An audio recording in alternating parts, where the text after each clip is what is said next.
तो कैसे हैं दोस्तों आप लोगों की इस सेवा के लिए एक बार फिर से नए मैच के एनालाइज के लिए हम लोग फिर से आ गए हैं, ललित एंड पराग।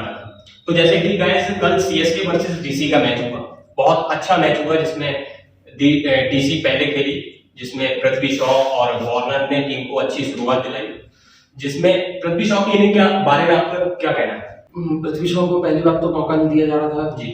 कल पहले मैच में मौका मिला, तो आप देख सकते हैं कि पहले मैच में उसे मौका मिला, उसने पहले मैच में डिलीवर किया।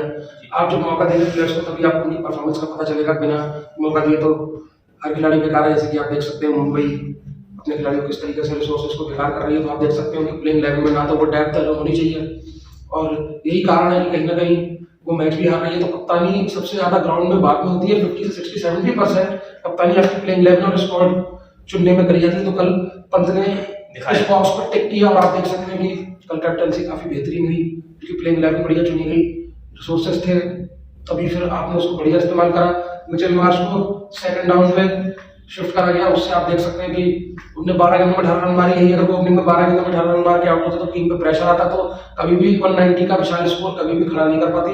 वहीं पे तारीफ करनी पड़ेगी आपको वार्नर की और शॉ की, जिस हिसाब से उन्होंने स्टार्ट दिया, स्टार्टिंग में चार्ज किया पहले वार्नर ने, क्योंकि उन्हें मालूम थी मैं रेगुलर हिस्सा हूं और लगातार खेल रहा हूँ, 2 मैच शुरुआत के भी खेल चुके हैं, तो उन्होंने 50 रन की पारी खेली। शुरुआत में पृथ्वी शॉ ने टाइम लिया, लेकिन जब एक बार वार्नर स्टार्ट किया तो एकदम से मोमेंटम को शिफ्ट करा वहां से, और स्ट्राइक रेट भी 8 तक आते आते उनका लगभग 142 के अप्रॉक्स स्ट्राइक रेट हो गया।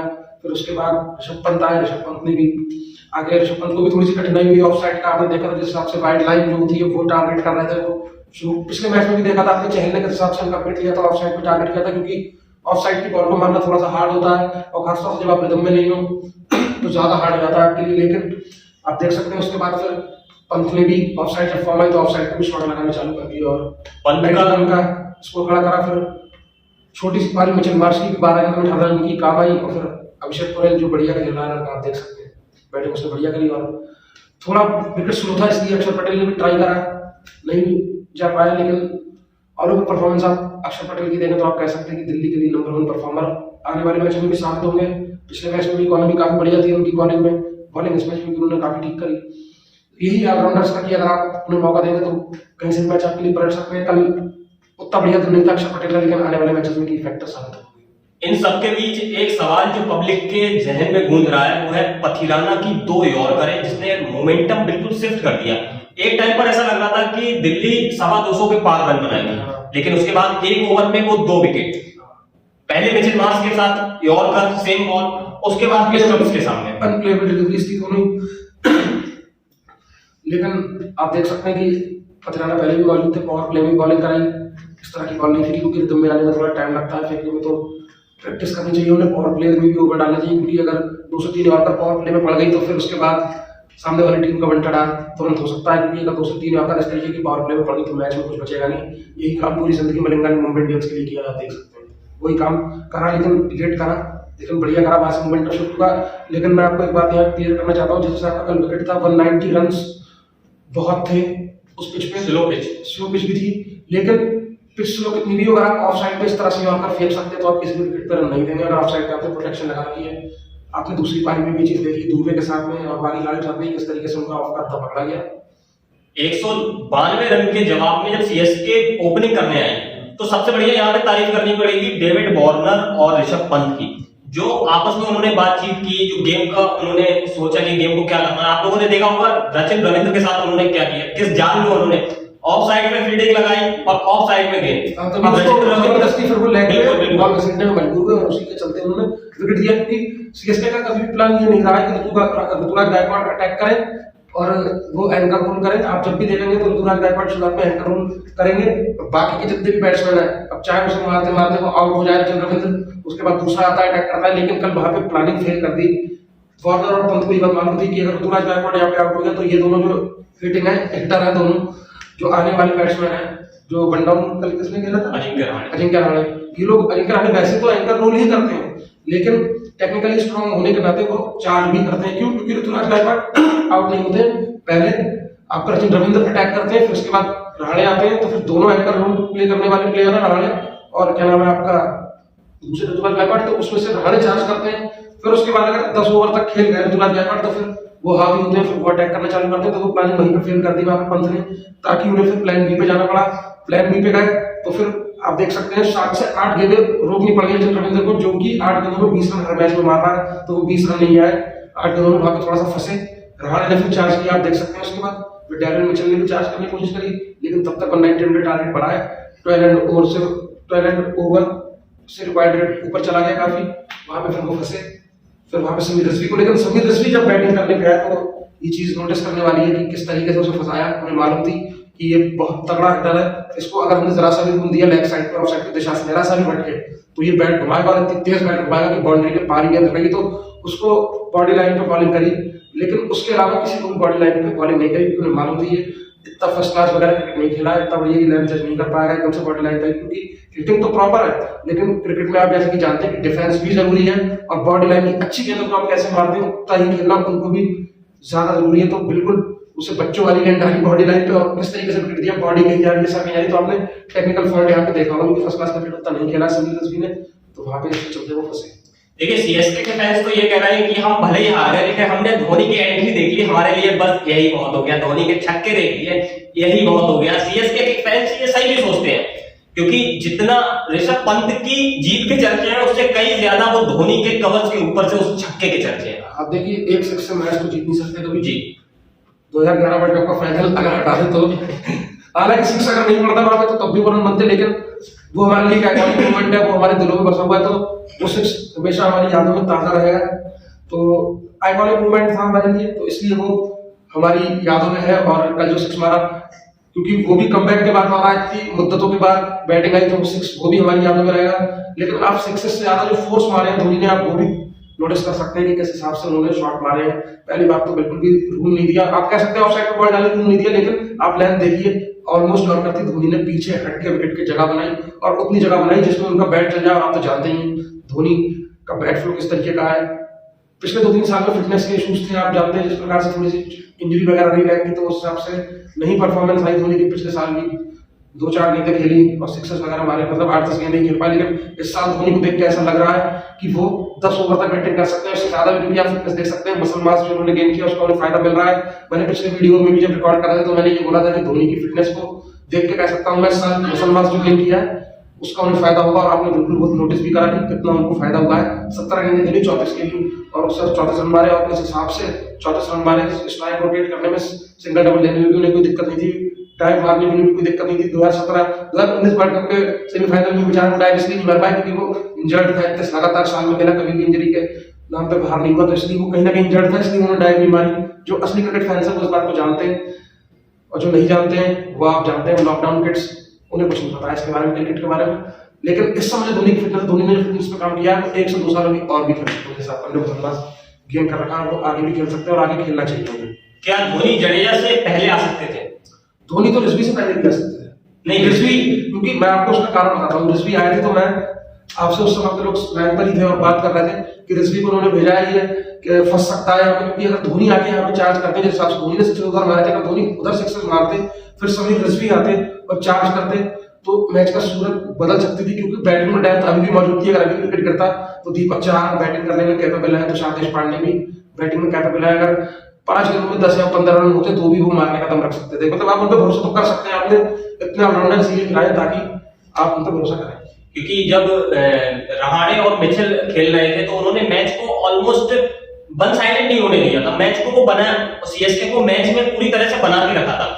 जिसके बाद मैच में हम लोग हारे कहां पे, जब शिवम दुबे और जडेजा ने गेंदें थोड़ी सी स्लो हुए, वहां से रिक्वायर्ड रन रेट ऊपर गया, वहां से थोड़ी सी दिक्कतें पैदा हुई। उन्होंने मारने का बहुत ट्राई किया, लेकिन बहुत ट्राई किया, लेकिन यहाँ पे टेक्निकल फॉल्ट देख सकते हैं, वही लेंथ धोनी को भी रखी गई, धोनी ने किस हिसाब से प्रहार करा, और कभी वाइट साइड का उन्होंने वाइट लाइन, अगर लोकल लैंग्वेज में कहते हैं वाइट का आपदा, इंटरनेशनल क्रिकेट में तो लाइन खींची हुई होती है वाइट कलर की, लेकिन आप देख सकते हैं उसी पे प्रहार करा लगातार बॉलर्स ने, और वहीं पे फंसे वो लोग। बहुत ट्राई करा मारने का, लेकिन नहीं मार पाए, टेक्निकली तो साउंड नहीं है। शायद धोनी जैसे हिसाब का प्लेयर आप जानते हैं, तब साल इंटरनेशनल क्रिकेट खेला, उन्हें मालूम है किस तरीके से टैकल करा जाता है इन बॉल्स को, तो आप धोनी की बैटिंग में कुछ देख सकते हैं। बाकी आप रहाणे की बैटिंग देख सकते हैं, उनकी टेक्निकली कितने करेक्ट है, उन्होंने किस हिसाब से कहा। अच्छा, किसी फैंस को, सीएसके के फैंस को ये उम्मीद नहीं थी कि चेन्नई डीसी से हारेगी, किसी को भी ये उम्मीद नहीं थी, क्योंकि क्यों नहीं हार सकती डीसी से? बिल्कुल हार सकती है, क्योंकि वार्नर जैसा खिलाड़ी मौजूद है, पंत जैसा एक्सपीरियंस खिलाड़ी मौजूद है वहाँ पे। लेकिन उम्मीद नहीं करी थी किसी हाँ, टाइम तो ऐसा है कोई भी टीम क्रिकेट हारने के लिए तो खेलती नहीं है, अपना 100% देती है, और दिल्ली ने कल 100% अपना दिया। चाहे वो आप कैप्टनसी में फील्ड सेटिंग ले, बैटिंग ले, और जो गेम प्लान रहा उनका बहुत ही जबरदस्त गेम प्लान रहा। जिस हिसाब की 2 ऑर्डर मार दिए उसने पथिराना ने, उसके बाद भी उन्होंने 191 एक अच्छा टोटल है, वहां तक पहुंचे। छोटी छोटी पारियां आई, 7 गेंदों में 8 रन, और अभिषेक पोरेल ने भी काफी अपना हाथ साफ किया मौके पे। तो 191 बहुत बढ़िया टारगेट था विकेट के हिसाब से। और वरना आप देख सकते हैं अगर बैटिंग विकेट अच्छा नहीं तो 277 बनाए थे सारे ने, और तब भी मुंबई ने 250 बना दिए थे बेकार बैटिंग करने के बाद भी, जिसमें 20 में 24 पंड्या के शामिल थे। उसके बाद भी अगर आप उस पारी में अगर आप एसोसिएट करें कि वो 50 मार देता 20 में, तो वो मैच नहीं हारती, क्योंकि 30 रन के ऑलमोस्ट ऐसी मैच हारी है। और अगर उसके 30 रन और आ जाते तो फिर काफी और क्लोज चले जाते और मैच को वो जीत सकते थे। टिम डेविड पे काफी प्रेशर था, वो बैट घुमा रहा था, उसके गले पे नहीं आ रहे थे, क्योंकि दूसरे हैंड से जो हमारे पांड्या साहब थे वो बॉलें पी रहे थे, अटैक किए थे। उसने तब भी अपना स्ट्राइक रेट 200 के अप्रोक्स मेंटेन किया, लेकिन 200 के स्ट्राइक रेट से काम नहीं चलेगा, क्योंकि जब आपके ओपनर खेल रहा है 200 के स्ट्राइक रेट से, तो आप फिनिशर हो तो आपको थोड़ा स्ट्राइक रेट ज्यादा रखना पड़ेगा। जैसे आपने कल धोनी का देखा, स्लो पिच पे 200 से ज्यादा का स्ट्राइक रेट उन्होंने मेंटेन किया। और आप देख सकते हैं क्रिकेट के सामने, धोनी के सामने सब बॉल है। धोनी की तारीफ इसलिए नहीं होनी चाहिए कि उन्होंने 34 रन मारे, क्योंकि धोनी जब तक बैटिंग करने आए थे मैच हाथ से निकल चुका था, 20-25 प्लस का रिक्वायर्ड रेट था। तो आप नहीं एसोसिएट कर सकते कि कोई भी बैट्समैन इस तरीके से फिनिश करे, क्योंकि स्लो पिच पे कोई भी नहीं मार सकता। स्लो पिच पे मेरे हिसाब से, जो मेरी क्रिकेटिंग नॉलेज है, मार सकता है किसी का दिल हो, रसेल जैसे मार धोनी भी सकते हैं, लेकिन धोनी कोई बच्चे तो है नहीं, 42 ईयर्स की एज हो चुकी है उनकी, इससे ज्यादा ही उम्र है उनकी, लिखाई का उन्होंने ज्यादा एज से, और जिस हिसाब से उन्होंने बैटिंग करी काबिल तारीफ करी। मैच हाथ से निकल चुका था तो उसमें कोई दोष नहीं था, लेकिन जितनी बैटिंग करी बहुत कमाल करी। जिस हिसाब की बॉलिंग हो रही थी आप देख सकते हैं, एक से फ्रंट फुट निकाल के टेक्निकली मारा। मैंने तो पूरे कैरियर में धोनी को नहीं मारते देखा। इससे हम एक चीज समझ सकते हैं कि वो आज भी अपने गेम पे वर्क करते हैं और आज भी इंप्रूवमेंट दर्शा रहे हैं बैटिंग में। जिस हिसाब से फ्रंट फुट निकाल कर इतना क्लासिकल शॉट मारा, गेंद की लाइन में आके हेड स्टैंड रख के, आप देख सकते हैं उन्होंने गेम में इंप्रूवमेंट करी। और फिर बैक फुट से एक चौका मारा, बैक फुट पर खड़े होकर ऑफ साइड पे चौका मारा, यहाँ पर गेंद पे दोनों की जगह बना के बैटिंग करी। तो आप कह सकते हैं विंटेज था नहीं, तो विंटेज पहले से ज्यादा इंप्रूवमेंट धोनी की बैटिंग में नजर आया है। ये चीज नए जो प्लेयर्स हैं उन्हें देखनी चाहिए कि वो बंदा 42 साल की उम्र में, ऑलमोस्ट उसका कैरियर का एंड ही चल रहा है, वहां पे वो अभी भी अपना शॉट सिलेक्शन में, मतलब शॉट को इंप्रूव करने के लिए अभी भी मेहनत कर रहा है। धोनी ने जिस कल्चर को प्रमोट किया, पांड्या उसी कल्चर का दुश्मन है। आप देख सकते हैं वो टीम की कप्तानी कैसे ली जाए। आकाश मडवाल और निहाल वडेरा ने रोहित की कैप्टनसी में डेब्यू करा था, आप लोग जानते हैं। उन्होंने ये स्टेटमेंट दिया था कि 2 साल बाद आप देखिएगा, जैसे आपने पांड्या का, सूर्य कुमार यादव का और ईशान किशन का नाम सुन रहे हैं, आने वाले 2 सालों के बाद निहाल वडेरा का और आकाश मडवाल का भी नाम सुनेंगे। पिछले 8 पारियों में आपको याद दिला तो 15 विकेट थे, उसको मौका ना देकर ल्यूवुड को मौका दिया गया, जिससे एक ओवरसीज स्लॉट भी गिरा। ओवरसीज स्लॉट आपका गिरा, उससे वहां पे ओवरसीज आपको कम खिलाना पड़ा, फिर आपने डेविड ब्रेविस को भी खिला दिया, तो आपकी ओवरसीज बॉलिंग लगभग धराशायी हो गई। और पिछले मैच अगर आप उठाए तो आपको देखा कि मफाका को उन्होंने डेब्यू कराया और आकाश मडवाल को नहीं कराया। आकाश मडवाल मैं ऑन रिकॉर्ड आपसे ये कह रहा हूँ इस समय लाइव, बिल्कुल आपके सामने बैठा हूँ वीडियो के माध्यम से, कि मफाका से काफी ज्यादा एक्सपीरियंस, बहुत ज्यादा बेहतरीन बॉलर है। नई गेंद से भी आपको बॉलिंग कर सकता है, डेथ में भी बॉलिंग कर सकता है। आप इस बात को केवल सोचिए कि जसप्रीत बुमराह, आकाश मडवाल और आपके तीसरे बॉलर अगर ये ओवरसीज में मधुशंकर, एक और इन्होंने श्रीलंकन बॉलर लिया है, वो भी डेथ ओवर से स्टैंड रही है। 3 डेथ में बॉलिंग करे तो आप देख लीजिएगा कि सीएसके से भी ज्यादा डेथ बॉलिंग खतरनाक हो जाएगी। तो तुषार देशपांडे, दीपक चहर, बुमराह इनसे बड़ा बॉलर है।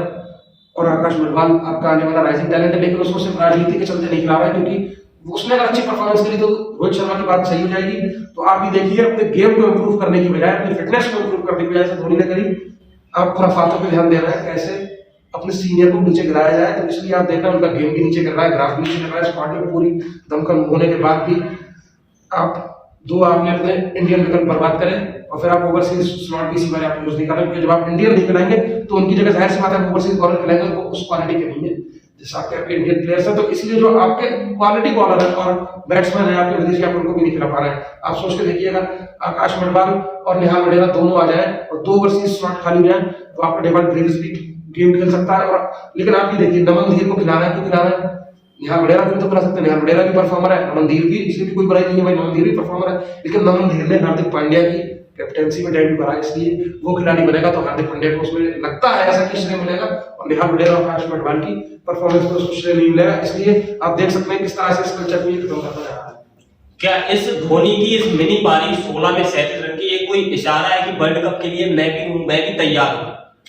नहीं, रिटायरमेंट लिया है उन्होंने, अपनी मर्जी से लिया है, वापस तो नहीं आएंगे, कोई छोटे मोटे खिलाड़ी तो है नहीं, नहीं वापस तो नहीं आएंगे, लेकिन ये और लोगों के लिए और प्लेयर्स के लिए ये एक जीता जागता उदाहरण है। जैसे हार्दिक पांड्या को आप ले लीजिए एज अ फिनिशर, कि भाई मैं 42 साल की उम्र में ये शॉट खेल सकता हूं, मैं यहाँ पे 16 में 37 मार सकता हूं, आप 20 गेंदों में 24 रन मार रहे हैं, और उस पिच पे जहां बैटिंग पिच है, और धोनी ने जहां मारे हैं वो स्लो विकेट था, बॉल बल्ले पे नहीं आ रही थी ठीक से। देखिए पर्सनल चॉइस के ऊपर विषय मुझे, मैं सिलेक्ट करूँ तो मैं बिल्कुल धोनी को स्क्वाड में लूंगा, उनकी फिटनेस में कोई ऐसा इशू नहीं आया आज तक, और पहले से मेरे हिसाब से तो और बेटर हो गई, जिस हिसाब से मुसलमान गेन किया और पावर बढ़ गई है इस एज में, क्योंकि उन्होंने अपनी फिटनेस में मेहनत किया है। तो ये और प्लेयर्स जो आज की डेट में 35 प्लस है उनके लिए सीख है ये कि वो मुसलमान गेन करके लंबा करियर खेल सकते हैं, क्योंकि ये गांगुली का और सचिन का आना तो है नहीं कि 40 साल आपकी एज हो गई और आप नॉर्मल एक्सरसाइज करके खेलेंगे, क्योंकि अगर आज की डेट में आप गेम को देख सकते हैं, गेम उदाहरण 44 साल की उम्र तक एक्सरसाइज करते थे, जिम करते थे, मुसलमान ज्यादा था तो वो खेले 44 इयर्स तक। रसेल 35 के, रसेल भी मेरे हिसाब से 42 तक खेलेंगे, क्योंकि ये चीज मैंने नोटिस करी है जिसके अंदर बॉडी में जो बढ़ती उम्र में जिसकी बॉडी में मुसलमान ज्यादा होता है 2 से 4 साल एक्स्ट्रा खेल सकता है। शोएब मलिक भी खेल, लेकिन आप शोएब मलिक को जानते हैं गेंद पीने में स्पेशलिस्ट पावर है नहीं, मुसलमान है नहीं, तो वो उस परफॉर्मेंस को कभी डिलीवर नहीं कर सकते जो प्लेयर एज ए मुसलमान लेके जो इस उम्र में कर सकते हैं। तो उनकी जो टाइट रूटीन है फिटनेस को लेके, कार्डियो से ज्यादा स्ट्रेंथ ट्रेनिंग करना ही उसको उसका श्रेय 100% जाता है। तो चलिए दोस्तों, फिर मिलते हैं अगली वीडियो में, अगले मैच के एनालाइज में। तब तक के लिए जय हिंद।